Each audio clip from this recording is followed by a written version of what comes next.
Eu gostaria de ler com vocês Marcos, capítulo 2. Nós vamos ler no Evangelho de Marcos, capítulo 2. Podem exibir na NVI mesmo, tá bom? Os nossos irmãos aqui já estão habituados a lerem na versão NVI, vamos ler na NVI. Marcos capítulo 2, nós vamos ler a partir do versículo 1. Os irmãos conhecem essa história, esse relato da palavra de Deus, que é a cura do paralítico.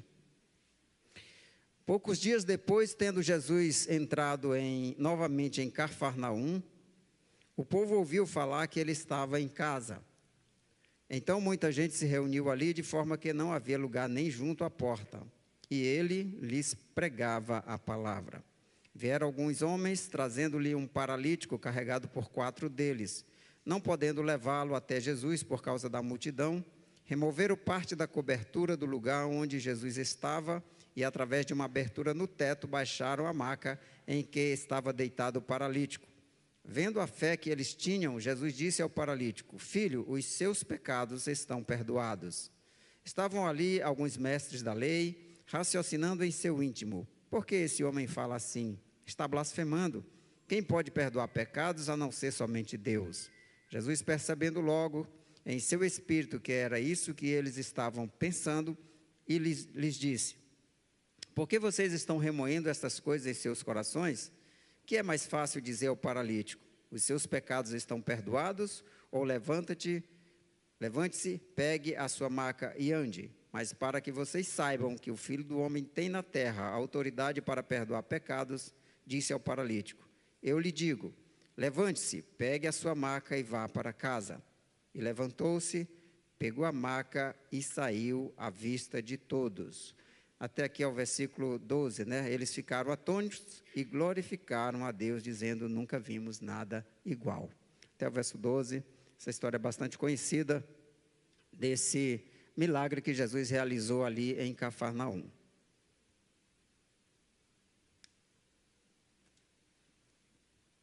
Aqui na nossa tradução, o título para essa leitura é o paralítico de Cafarnaum. Mas eu gostaria de usar como tema desse texto que vamos meditar nessa noite, uma pergunta: quem te leva para perto de Deus? Quem te carrega para perto de Deus? E que a gente meditasse sobre esse tema, meditasse nessa palavra, neste acontecimento que nós estamos vendo narrados aqui, e pudesse meditar usando esse tema como referencial para a nossa meditação. E aí, queridos, nós vemos nesse texto, eu fico assim, bastante admirado da ação daquelas pessoas ali, daquele momento, daqueles 4 amigos que levaram aquele homem à presença de Jesus, mas eu também fico pensando na atitude daquela multidão. Então, assim, às vezes nós estamos diante das oportunidades que Deus nos concede para sermos diferencial no reino de Deus, para fazermos a obra de Deus de alguma maneira. E às vezes nós ficamos precisando que alguém nos empurre, que alguém nos incentive, que alguém nos diga o que fazer, que alguém nos dê uma ideia ou que alguém nos mande. E quando eu digo isso, eu olho especialmente para mim. Eu trabalhei mais de 35 anos de carteira assinada, mas eu acho que o único período em que eu fui algum tipo de chefia foi no início da minha carreira como supervisor no Banco do Brasil e um pouco antes disso como gerente de uma área de crédito das Casas Pernambucanas. Talvez muita gente não conheça, mas na minha época as Casas Pernambucanas eram muito conhecidas, principalmente no Norte e Nordeste. Eu fui gerente do crediário ali. Mas eu sempre falei na minha vida que eu não tinha vocação gerencial. Eu nunca gostei de dirigir. Eu, às vezes, brinco, meio que brincadeira, mas meio que sério mesmo, que eu não gerencio nem a minha casa. Eu deleguei isso para a irmã Luciete. E aqui, porque eu tenho dificuldade de tomar iniciativas.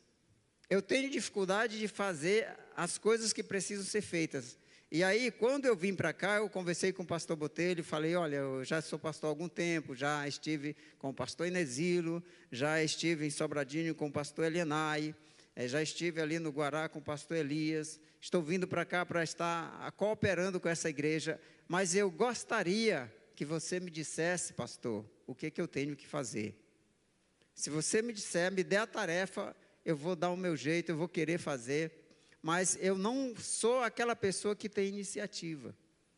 Mas eu fico, assim, muito feliz de ver que nem todos são como eu, e eu gostaria que todos vocês não fossem. Que fossem pessoas de maior iniciativa, porque nós não precisamos esperar Jesus dizer o que nós temos que fazer, para nós podermos tomar a iniciativa de atender a necessidade daquele que está ao nosso lado, daquela pessoa que está ali perto de nós. Nós precisamos aprender a tomar iniciativa. É claro que depois de tantos anos nessa caminhada, eu estou aprendendo aos poucos, Às vezes não precisa a mulher mandar eu lavar a louça, antes dela mandar eu vou, assim, eu já estou tomando alguma iniciativa, Mas assim, às vezes a gente precisa, irmãos, aprender isso. E eu fico muito feliz que aqueles 4 amigos, eu não vejo no registro bíblico o paralítico pedindo, eu não vejo no registro bíblico alguém incentivando, eu só vejo aqueles 4 homens se disponibilizando para pegar aquele seu amigo e levá-lo à presença de Jesus.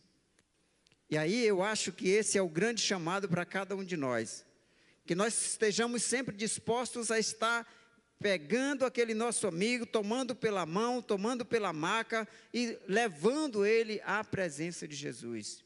Eu não sei qual é a pessoa que está precisando, às vezes, irmãos, é alguém aqui do nosso lado, às vezes é um irmão da igreja, é uma pessoa que está conosco ali e que talvez esteja usando uma muleta espiritual para conseguir sobreviver, está numa maca prostrado porque está espiritualmente debilitado, e nós podemos ser esse amigo que carrega essa maca até a presença de Jesus.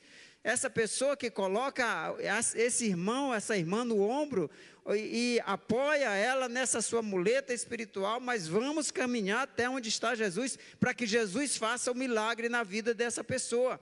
Não é somente o milagre na vida física, que Jesus cura fisicamente, eu sou testemunha disso, mas também o resgate, a restauração da vida espiritual, que é o muito mais importante. E se você observar nesse texto da palavra de Deus, a primeira coisa que Jesus fez não foi curar o paralítico, mas foi curá-lo espiritualmente. Perdoado estão os teus pecados. A primeira cura que Jesus realizou na vida desse homem foi perdoar os seus pecados. E eu também fico assim admirado da indiferença e também do egoísmo da multidão que estava naquela casa. Eu imagino que a casa estava cheia, porque disse que não havia lugar nem junto à porta.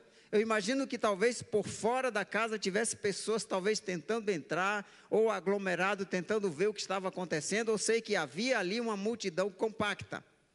Mas você imagina, chega ali, está aquela multidão compacta ali, em volta da casa, em volta de Jesus, dentro da casa, e chega 4 pessoas carregando um paralítico, e eles não abrem caminho. A Bíblia diz que eles não conseguiram entrar. Veja o nível de indiferença e de egoísmo daquelas pessoas que estavam ali em volta. Porque eu imagino que seria natural, se está uma multidão compacta aqui, você chega com alguém doente, um peso ali, você chega com licença, dá licença. Eu imagino que era natural que as pessoas fossem abrindo espaço para aquela pessoa entrar. Mas não foi isso que aconteceu. Uma vez eu vi uma cena muito bonita em Belém, nos 90 anos da Assembleia de Deus em Belém. O evento foi no estacionamento do Mangueirão, do estádio do Mangueirão em Belém. Uma multidão enorme, eu não tenho ideia do tamanho daquela multidão, mas eu sei que era uma multidão gigantesca, todo aquele estacionamento lotado, um palco montado lá na frente. E aí o pastor Samuel Câmara veio à frente e disse assim: meus irmãos, eu vou pedir uma coisa para vocês. Os irmãos que estão aqui à frente, encostados no palco, eles estão sendo esmagados pela multidão. Então eu vou dar um comando para vocês, eu vou contar até 3. E quando eu disser 3, eu quero que todos vocês Do último irmão que está lá no final do estacionamento, até o irmão que está aqui na beira do palco, todos vocês dêem um passo para trás. E ele contou 1, 2, 3, e a multidão se moveu em um só movimento. E ele disse, muito obrigado, as pessoas agora estão conseguindo respirar aqui na frente. Então, eu acho que se há um interesse, se há realmente um sentimento de responsabilidade, de amor, de compromisso, certamente, por maior que seja a multidão, ela vai ceder espaço para quem precisa. Mas essa multidão que estava aqui neste evento, nas proximidades de Jesus, obstruindo a porta, não abriu espaço para aqueles homens. Agora, isso significa dizer que não é porque eu estou perto de Jesus que eu estou contribuindo para o reino. Não é porque eu estou perto de Jesus que eu estou sendo útil ao reino. Eu posso estar perto de Jesus e estar atrapalhando a obra de Deus. É preciso que eu olhe para mim mesmo, que você olhe para você mesmo e pense assim, o que é que eu estou fazendo aqui? Será que eu estou apenas obstruindo a porta? Será que eu estou apenas dificultando que outros possam entrar? E foi o que Jesus disse para os líderes religiosos daquela época. Ele disse, vocês são tais que vocês nem entram e não deixam entrar aqueles que querem entrar no reino de Deus. Os religiosos daquela época estavam atrapalhando as pessoas de alcançarem o reino de Deus. Assim como aquela multidão, estavam impedindo aquelas pessoas de chegarem à presença de Jesus. E eu preciso estar sempre consciente, ou tentando ser consciente de mim mesmo, daquilo que eu falo, daquilo da minha maneira de agir, aquilo que eu estou fazendo para me policiar, para que aquilo que eu digo, aquilo que eu faço, aquilo que eu contribuo para o trabalho da igreja, esteja de fato contribuindo para o crescimento do reino de Deus, contribuindo para que pessoas sejam alcançadas pelo reino de Deus, contribuindo para que vidas sejam levadas à presença de Jesus, porque aquela multidão estava perto de Jesus, mas eles estavam atrapalhando as pessoas de chegarem até Jesus. Por outro lado, o que esse texto me ensina é que nós não devemos parar no primeiro obstáculo. Eu imagino que se fosse eu, tinha dito, olha, já tentamos, o povo não arreda do pé, não abre espaço, olha, eu sinto muito, a gente fez o que pôde. Até eu imagino aquele paralítico dizendo isso, né? Olha, obrigado meus amigos, vocês fizeram o que puderam, vocês fizeram o esforço de vocês, já me trouxeram de lá de casa até aqui, mas eu já vi que realmente está além da possibilidade de vocês. Olha, eu entendo, muito obrigado, mas infelizmente vamos ficar por aqui. Eu sou naturalmente pessimista. Eu não sei se eu já era antes ou se eu adquiri isso por causa do trabalho na TI. Quem é de TI aqui? Tem alguém que é programador aqui? A Luciana levantou ali, né? É que assim, em TI, a gente tem que ser obrigatoriamente pessimista. Porque quando você programa alguma coisa, você tem um algoritmo que a gente chama de caminho feliz.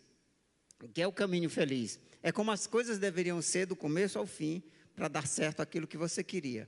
Eu aperto no botãozinho aqui na minha tela e ela faz o que deveria fazer. Mas, como programador, você tem que ser pessimista e pensar, e se o usuário fizer isso? E se em vez dele apertar o botãozinho, ele puxar para o lado? E se em vez de ele escolher isso aqui, ele fizer aquela outra coisa? Aí você tem que pensar numa miríade de possibilidades erradas e cercar todas essas possibilidades para criar os outros algoritmos que vão tratar esses erros de sistema, erro de dados, erro de acesso, erro de internet, né, todos erros de hardware e principalmente erro de uso do usuário, né, da pessoa que vai estar usando. Então a gente precisa ser muito pessimista para poder ver todos esses senãos para poder colocar ali no sistema para que ele não seja um sistema que vai dar problema depois. Eu não sei se eu aprendi a ser pessimista depois ou se eu já era antes, mas eu sou naturalmente pessimista. E eu fico pensando naquele paralítico, pensando assim, olha, a gente tentou, né? Não deu certo. Vamos deixar para lá, eu vou continuar como estou aqui. Mas eles só tinham tentado o caminho feliz. Eles ainda não tinham tentado as outras alternativas, né? E eu fico muito admirado de ver a persistência daqueles amigos.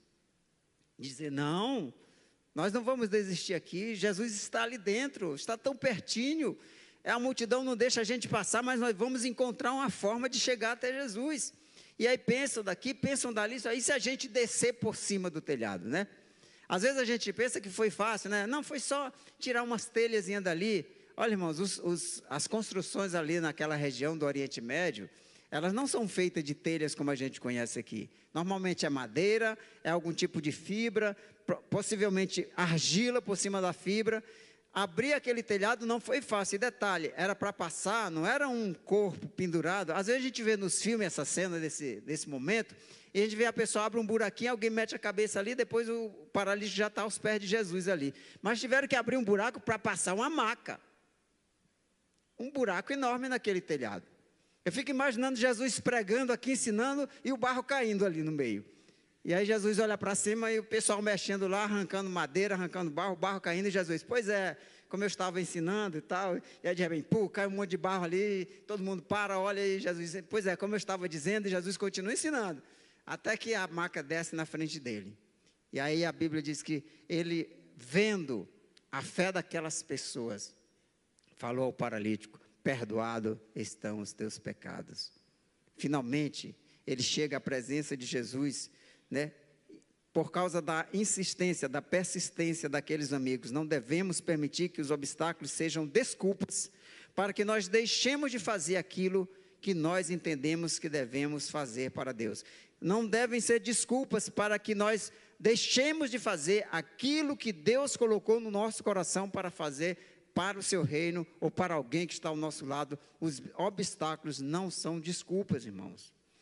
Eu vi uma frase essa semana que eu achei muito interessante, dizendo assim, que os seus problemas, os seus desafios, os seus problemas não podem ser desculpa para que você deixe de servir alguém.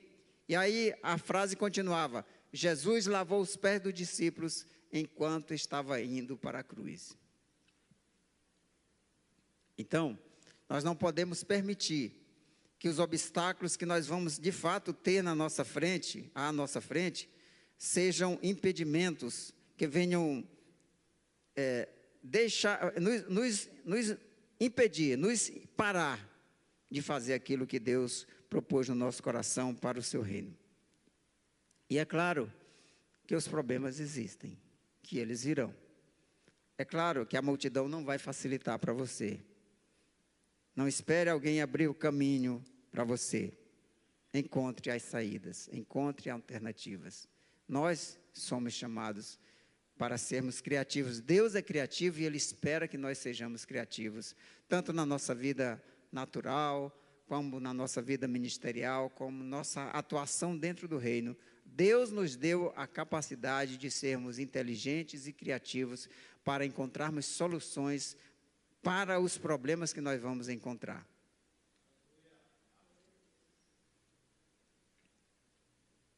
E eu estou falando de problema de verdade, né, irmãos?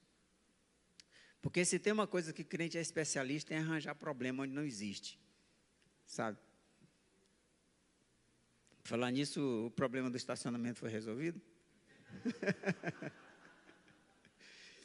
Não, é porque assim, a gente é muito fácil a gente arranjar problema, principalmente para levar para o pastor. Aí, ó, vem aqui, liga para o pastor. Pastor, é o seguinte, ó, domingo passado, você não sabe, mas olha, eu não consegui estacionar meu carro, porque o diácono que devia estar lá não chegou atrasado, o estacionamento estava fechado, não sei o quê, tal. Gente, eu estou falando que Deus nos dá a capacidade, a criatividade para resolver, solucionar os problemas, problema de verdade. A gente encontra problema de verdade. A gente pode encontrar um endemoniado na nossa frente e ter que lidar com isso. A gente pode encontrar uma pessoa que está passando por uma depressão profunda e é nosso amigo, e a gente sabe que nós somos a única pessoa que está ali ao lado dele, que pode socorrer, e aí a gente tem que encontrar alternativas, buscar em Deus solução, buscar a ajuda do Senhor, a sabedoria e a inteligência para saber como lidar com aquela situação. E aí, às vezes nós estamos vendo uma família passando fome, porque o marido está desempregado, a esposa está desempregada, e a gente sabe que nós estamos ali ao lado, somos a pessoa que Deus colocou ali do lado, que conhece a situação, e a gente se disponibilizar para ajudar, para carregar aquela cruz, para fazer alguma coisa. Eu estou falando de problemas. Mas Deus nos dará habilidade, capacidade e graça para a gente aprender a lidar com os problemas, aprender a ajudar os nossos irmãos, não só a cuidar das suas situações graves, dos problemas difíceis que acontecem na sua vida, mas principalmente de enfrentar as barreiras que o inimigo coloca na nossa frente, na frente dos nossos irmãos, ou daquelas pessoas que nós estamos tentando levar para Jesus, para que nós não deixemos que esses impedimentos nos paralisem, para que nós possamos continuar firmes no propósito de levar as vidas até Jesus, de levar as pessoas para Cristo, porque o inimigo vai colocar empecilho, ele vai colocar impedimento, ele vai colocar barreiras, a multidão não vai facilitar para mim, nem para você, mas nós vamos achar a saída. Eu creio que nós podemos achar a saída, né, que Deus vai nos dar a capacidade de achar a saída para levarmos essas vidas até Jesus.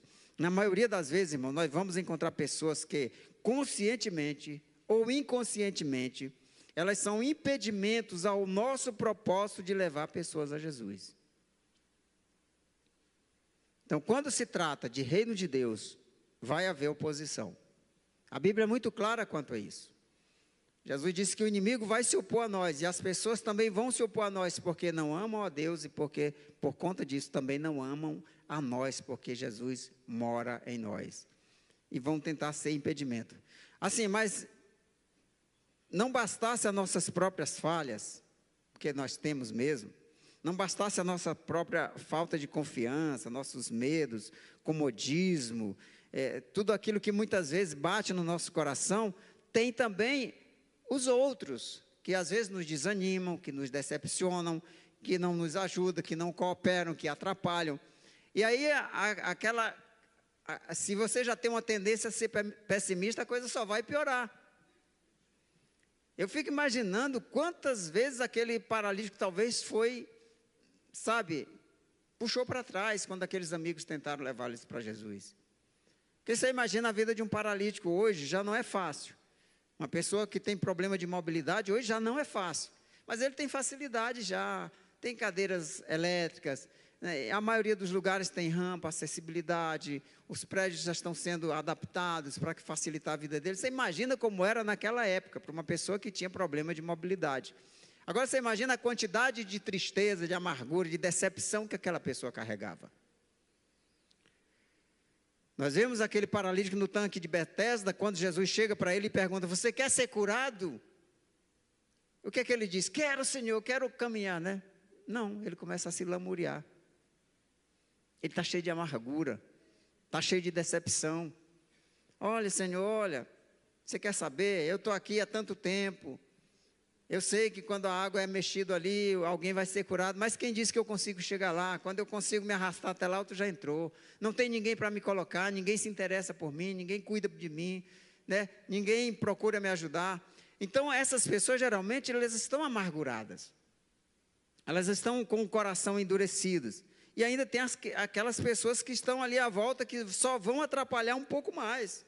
Então, nós devemos ser persistentes com aquelas pessoas que estão nessa situação, que olham para si mesmo, olham para as circunstâncias e acham que só vê problema, só vê dificuldade, não vê solução, não vê saída. Nós precisamos, e eu sei que todos nós gostaríamos de ter amigos como aqueles 4 homens. E nós precisamos ser esses amigos daqueles que estão à nossa volta. Nós precisamos ser esses amigos. Aquele que carrega até lá, se der de entrar, entra, mas se não der, não para, né? Dá um jeito, abre o teto, abre um buraco, abre uma saída, encontra uma solução, mas vai adiante. Eu já tive muitos amigos assim.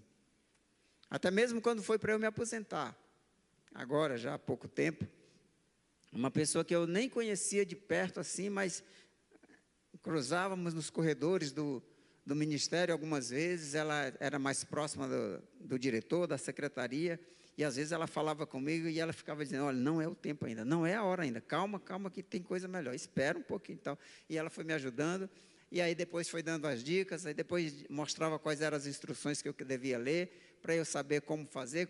E assim, é muito bom quando você tem pessoas assim que te dão a direção, que te orientam, que te carregam, né, que está interessado em descer você pelo telhado, né?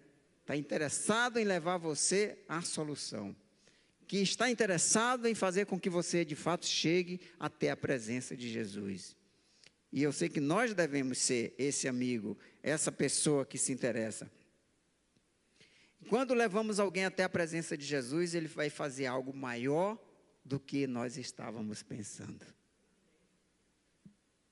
Aqueles amigos estavam querendo apenas a cura daquele paralítico. Mas a primeira coisa que Jesus curou naquele homem foi a sua alma. Perdoados estão os teus pecados. Eu fico curioso porque Jesus, assim, vendo a fé deles, né?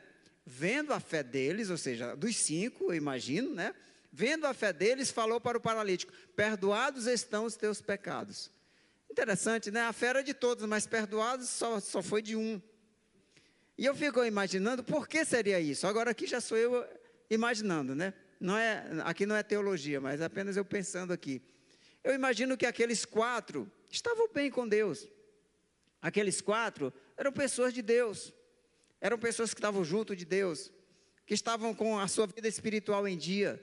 Mas aquele paralítico estava ferido, estava amargurado, estava com raiva de Deus, estava precisando de perdão. E é por isso que antes de curar o seu corpo, Jesus resolveu curar a sua alma, curar o seu espírito, perdoando os seus pecados. E aí finalmente, aí Jesus vem e traz a cura física, né? Jesus se volta para ele, fala com ele, apresentando a ele a cura física, que ele também precisava. Mas quando nós levamos alguém para perto de Jesus, Jesus vai fazer com aquela vida muito mais do que nós estávamos esperando. O que Jesus é capaz de fazer na vida de uma pessoa, a transformação que ele é capaz de produzir na vida de alguém, é algo inexplicável, é algo fantástico. Então, todos nós aqui que temos ajudado pessoas, por exemplo, a irem para o cursilho, e ali Deus trabalha, Deus transforma, e a gente vê o agir de Deus na vida dessas pessoas, a gente fica maravilhado com aquilo que Deus faz na vida dessas pessoas, e o quanto essas pessoas se tornam pessoas melhores, se tornam pessoas brilhantes, pessoas felizes, e aí a gente às vezes está querendo apenas a salvação da pessoa, mas às vezes Deus salva uma família inteira, salva um casamento, né? E por quê? Porque Deus sempre faz mais do que esperamos, né? Ele sempre vai fazer muito mais além daquilo que pensamos ou pedimos, não é isso que diz a sua palavra? Então Jesus sempre vai fazer mais do que nós estávamos pensando, esperando de Jesus.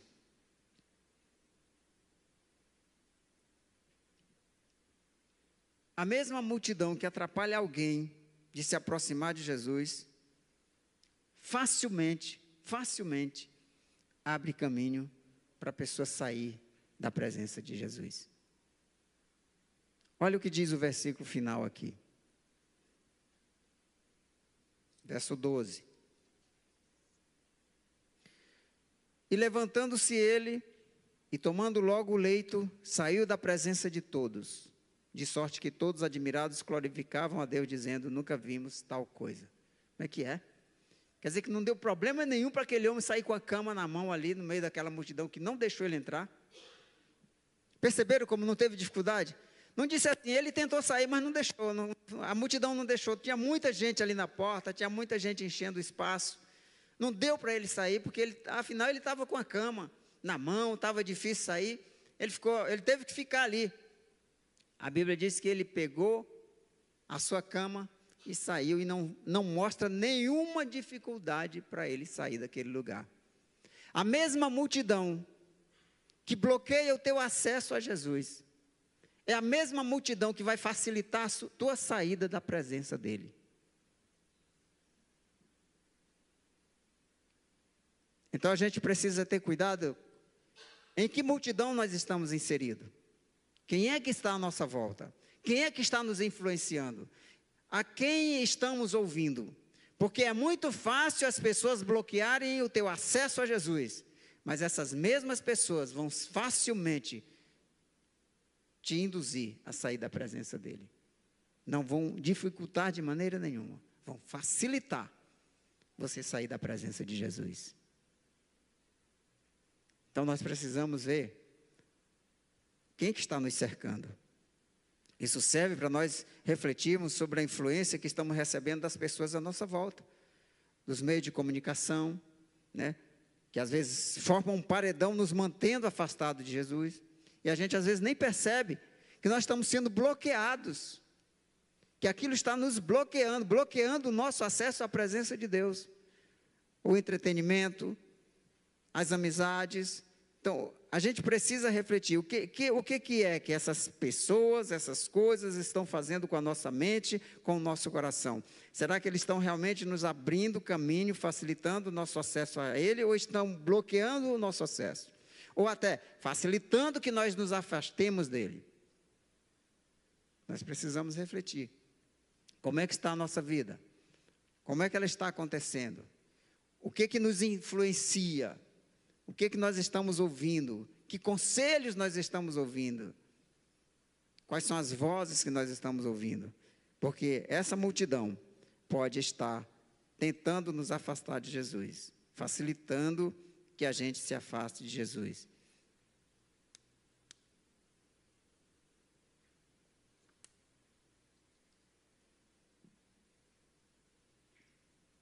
Paulo, quando ele fala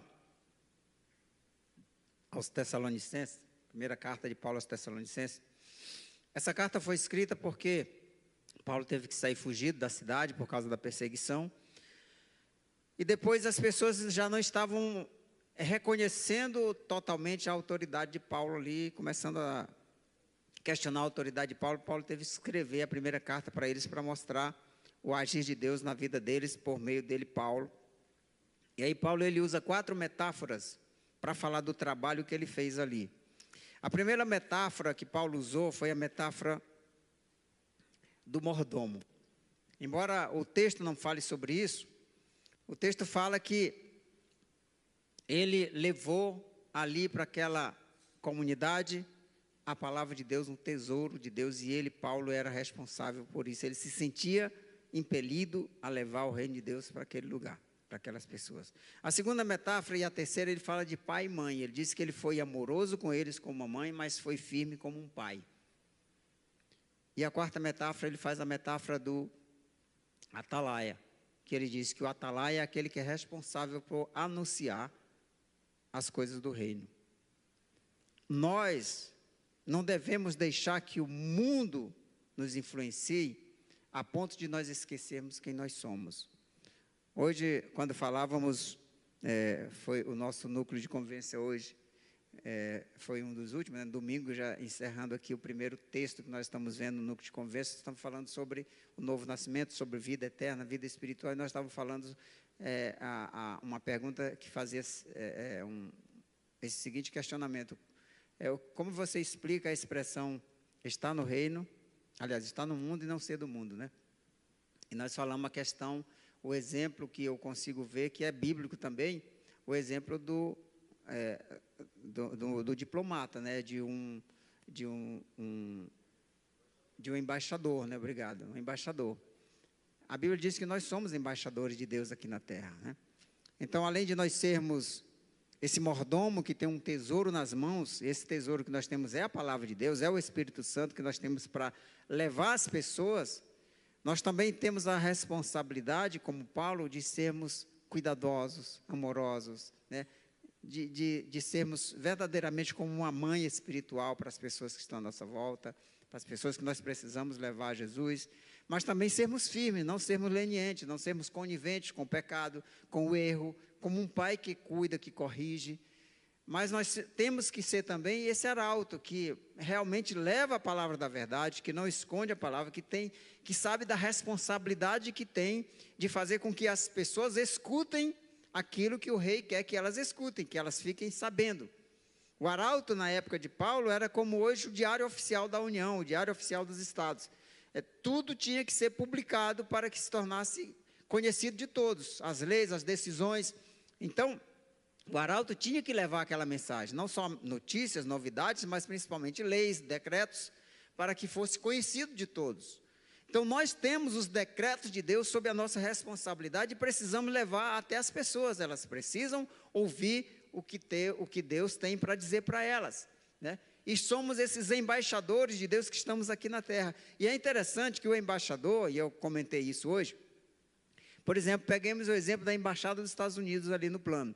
Aquela área ali, apesar de estar dentro do Estado brasileiro, dentro do nosso território, no momento em que o Brasil cede para a embaixada, aquele espaço deixa de ser território brasileiro. Ali é território dos Estados Unidos da América. Eu não posso ir lá, você não pode ir, a polícia não pode, o exército não pode, ninguém pode entrar ali a não ser a convite do embaixador dos Estados Unidos. Então, significa o quê, queridos? Ele não está nos Estados Unidos, ele está no Brasil. Assim como eu e você não estamos no reino de Deus, fisicamente estamos no mundo, mas somos embaixadores de Deus, somos embaixadores do reino. Mas significa que onde eu e você estivermos, ali está a embaixada do reino de Deus. Onde eu e você estivermos, ali está o reino de Deus. O inimigo não nos toca, o inimigo não tem permissão, autoridade para invadir o espaço que nós estamos ocupando, porque é espaço do reino de Deus. Como embaixadores, nós estamos declarando o lugar onde nós pisamos uma embaixada do reino de Deus. Então, nós devemos entender que nós somos chamados para levarmos as pessoas à presença de Cristo. Nós podemos chamar as pessoas que estão no mundo para que elas entrem na embaixada, mas elas só podem vir se nós convidarmos. Elas só podem entrar se nós convidarmos. Mas nós, como embaixadores de Cristo, nós devemos trazer as pessoas para dentro do reino de Cristo. É responsabilidade nossa trazer as pessoas para o reino de Deus. Então eu vejo algo similar com a atitude de Paulo, a atitude daqueles homens.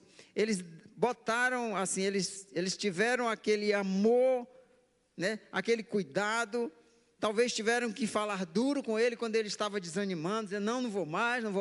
Você vai, nós vamos levar você, né, com amor e com firmeza, vamos tentar outra opção.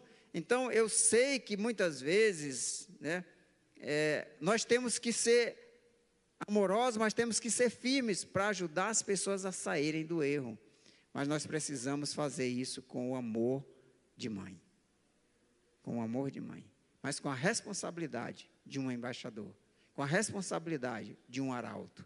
Com a responsabilidade e a firmeza de um pai que se importa, que cuida do filho. Olha, eu não sei você, querido. Assim, mas para mim, em mim, assim, a atitude daqueles homens me causa um certo desconforto, daqueles amigos do paralítico, sabe? Porque olhando para a minha vida, eu fico me perguntando quantos telhados eu já abri. Aí você pode olhar para a sua vida e pensar, quantos telhados você já descobriu, quantos paralíticos espirituais você já levou até a presença de Jesus. É uma coisa que a gente tem que pensar, sabe?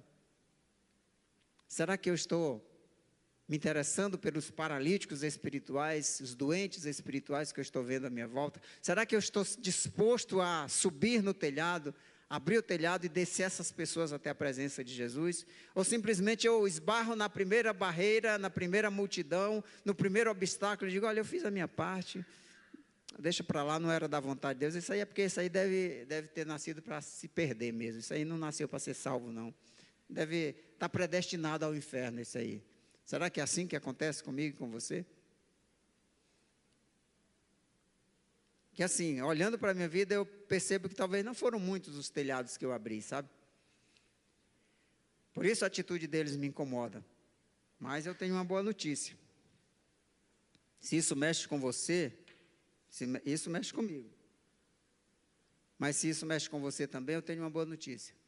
Nós estamos cercados de doentes, de paralíticos espirituais, esperando que sejam levados por nós até a presença do Senhor. Se nós olharmos à nossa volta, sempre vamos ver que tem alguém ali disponível, precisando, para que a gente pegue pela mão. E assim, o exemplo desse texto bíblico é que às vezes você sozinho não consegue. Às vezes tem que pedir ajuda de alguém, tem que ser, Ismael, vamos lá comigo, vamos conversar com aquela pessoa, né? O Edésio, vamos lá comigo, aquela pessoa ali, eu preciso falar com ela, mas eu sozinho não estou conseguindo. Às vezes tem que ser 4, né? Para levar o paralítico e descer pelo teto até a presença de Jesus. Mas o interessante é que o médico dos médicos, que cura fisicamente, que cura espiritualmente, que salva e leva para o céu, continua aqui no meio de nós, querendo salvar vidas, querendo perdoar pecados. Nós precisamos ser esses amigos, que pega a maca e leva as pessoas até a presença de Jesus. Querido, paralítico não vai sozinho até a presença de Jesus. Morto espiritual não vai ser ressuscitado se nós não levarmos à presença de Jesus. Nós precisamos levar as pessoas à presença de Jesus, para que sejam ressuscitados espiritualmente, para que sejam curados espiritualmente e para que sejam curados fisicamente também. Porque eu creio nisso e sou testemunha de que Jesus cura das doenças físicas também, de depressão, né? De ansiedade, de malária. Eu fui curado de malária por Jesus. Já dei esse testemunho aqui algumas vezes. Então, eu fui curado por Jesus de gastrite, uma gastrite extremamente agressiva, que não tinha, os médicos não estavam dando jeito, e eu fui curado por Jesus. Jesus continua curando, e Jesus continua perdoando, Jesus continua salvando. E nós queremos ser esses amigos que pegam do lado, que pegam a maca e levam as pessoas até Jesus. Amém? Que Deus abençoe sua vida.